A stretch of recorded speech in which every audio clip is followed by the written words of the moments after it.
Une fois l'installation du rôle ADDS terminée, on peut fermer l'assistant.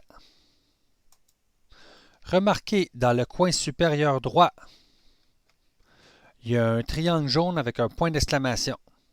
Donc ça nous dit qu'il y a des actions post-déploiement, donc de la configuration à faire. Dans notre cas, si on clique sur le petit triangle, promouvoir ce serveur en contrôleur de domaine.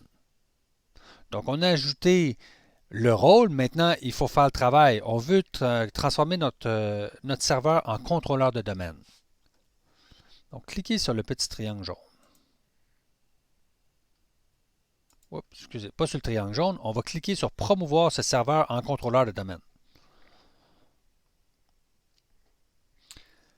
Dans la section qui nous apparaît, on a plusieurs options. Là, ça dépend du scénario dans lequel vous vous trouvez. Si on regarde ici, sélectionnez l'opération de déploiement. Qu'est-ce qu'on veut faire? Ajouter un contrôleur de domaine dans un domaine existant, ajouter un nouveau domaine à une forêt existante ou ajouter une forêt.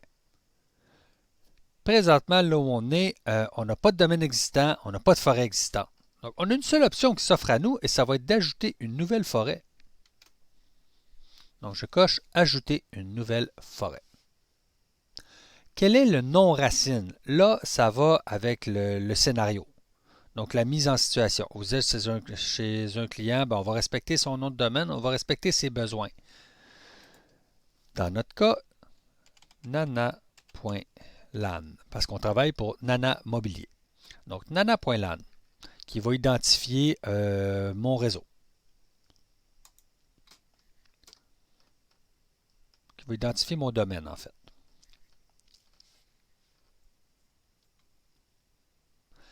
À cette page, dans les options du contrôleur de domaine, on a quelque chose d'important. Deux choses importantes à voir ici. Premièrement, le niveau fonctionnel. Le niveau fonctionnel va déterminer, dans le fond, la génération des contrôleurs de domaine.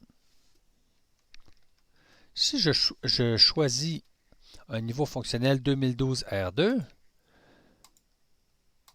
ben, je ne pourrais pas avoir de contrôleurs de domaine qui sont inférieurs à 2012 R2.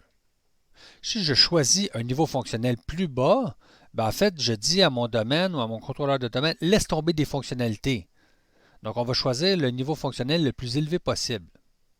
Ensuite de ça, regardez serveur DNS. Il va s'ajouter tout seul. On n'a pas besoin de venir ajouter le rôle de DNS puisqu'il va le faire lui-même. Il va l'installer parce qu'il en a besoin pour fonctionner avec un contrôleur de domaine. Il a besoin du service de nom de domaine. Donc, il va l'installer. Ensuite, en bas, ici, on a un mot de passe à mettre. C'est le mot de passe de restauration des services d'annuaire. Ce n'est pas le mot de passe de l'administrateur, à ne pas confondre. L'administrateur, c'est l'administrateur du serveur qui va devenir administrateur du domaine. Donc, c'est le mot de passe qu'on a créé à l'installation du serveur. Ici, c'est vraiment le mot de passe pour la restauration. Dans mon cas, je vais faire simple. Je vais mettre le même mot de passe que pour mon administrateur.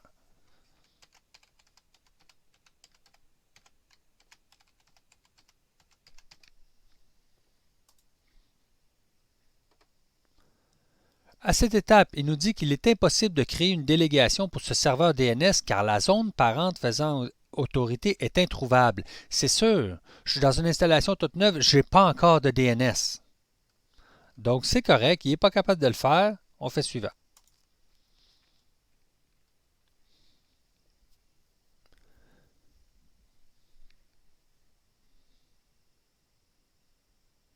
À cette étape-ci, on a juste une vérification à faire. Vérifier que le nom NetBIOS attribué au domaine, qui est le bon, et si ce n'est pas le bon, on va le changer.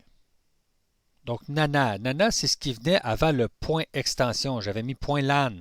Donc, Nana, c'est mon nom NetBIOS. Suivant.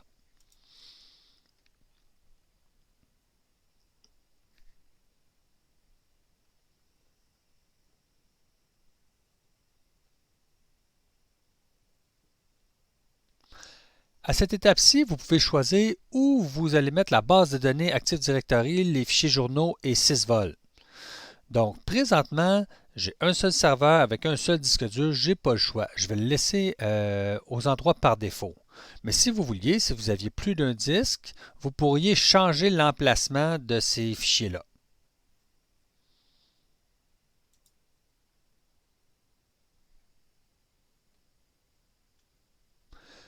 À cette étape-ci, il nous montre nos sélections.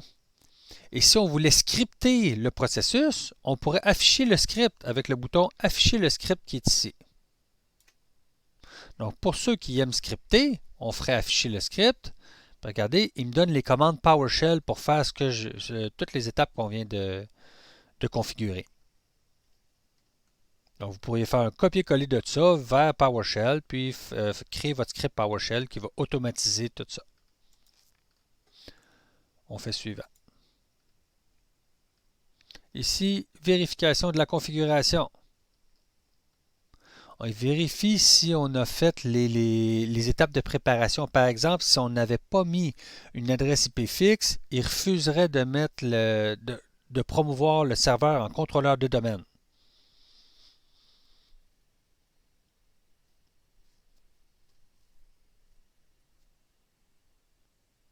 Pendant qu'il fait sa vérification, on peut noter dans le bas, c'est écrit si vous cliquez sur Installer, le serveur redémarre automatiquement à l'issue de l'opération de promotion. Donc, une fois qu'il aura terminé de promouvoir le serveur en contrôleur de domaine, le serveur va se redémarrer tout seul.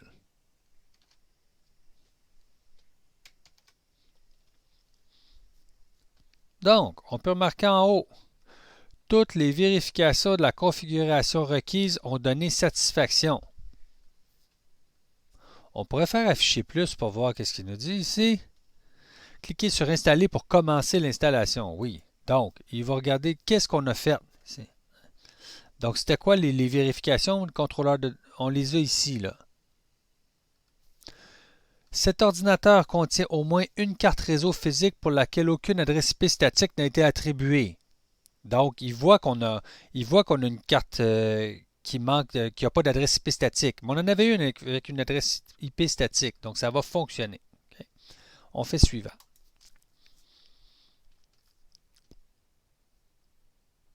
Et là, il démarre la promotion du serveur en contrôleur de domaine. Ce serveur-là va devenir celui qui peut contrôler le domaine. D'où l'appellation contrôleur de domaine.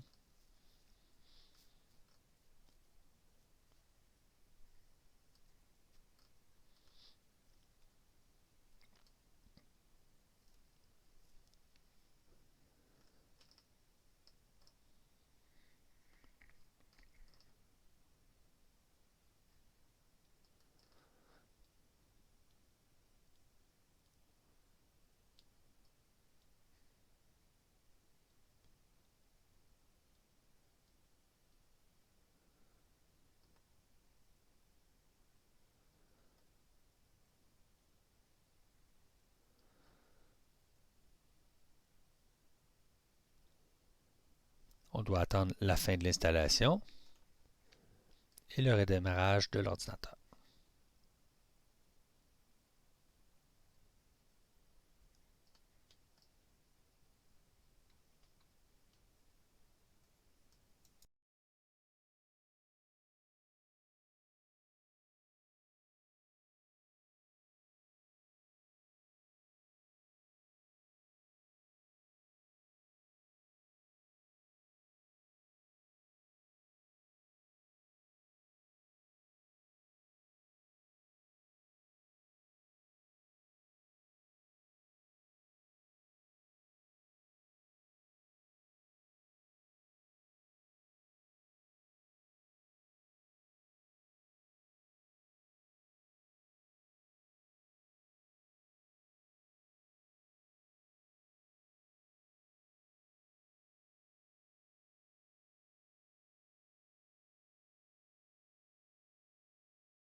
Remarquez que vous pouvez suivre l'état d'avancement ici.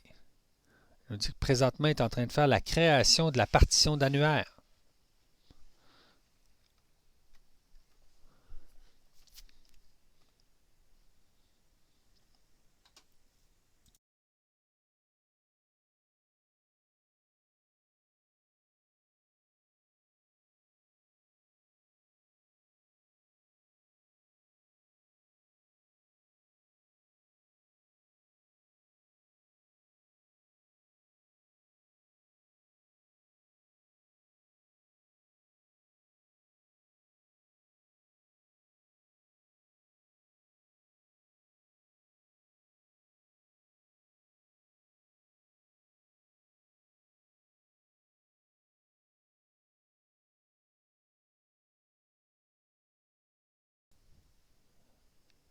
On peut remarquer d'ailleurs qu'il y a des éléments qui sont apparus dans mon gestionnaire de serveur à la gauche. J'ai ADDS et j'ai DNS qui sont apparus là. Et là, mon ordinateur va être déconnecté et redémarrer automatiquement parce que l'installation s'est terminée. Donc, le serveur a été promu en contrôleur de domaine.